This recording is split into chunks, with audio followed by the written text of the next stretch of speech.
আসসালামু আলাইকুম। Thai glass এক্সপার্টের পক্ষ থেকে প্রাণঢালা শুভেচ্ছা ও অভিনন্দন।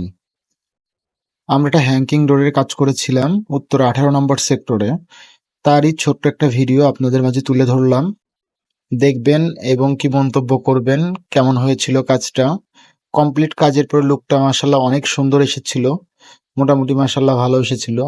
আমরা দুইটা ডোরের সাথে ব্যবহার করেছিলাম, দুইটা ডোর বিট দিয়েছিলাম, প্লাস একটা এফ বিট ব্যবহার করেছিলাম। টোটাল কাজটা যেরকম হয়েছিল সেটা আমি দেখাচ্ছিলাম ভিডিওতে। আর বাকি একটা মিরর লাগিয়েছিলাম, ভিডিওর লাস্টে দেখতে পারবেন। এই যে টোটাল গ্লাস ডোর এবং ফিক্সডের কাজ করেছিলাম, একটা যে মিররের কাজ করেছিলাম আমরা। এমন নতুন পুরাতন যে কোনো ধরনের কাজ করাতে আমাদের স্ক্রিনে দেওয়া নাম্বারে আমাদের সাথে যোগাযোগ করতে পারেন। আল্লাহ হাফেজ। আসসালামু আলাইকুম।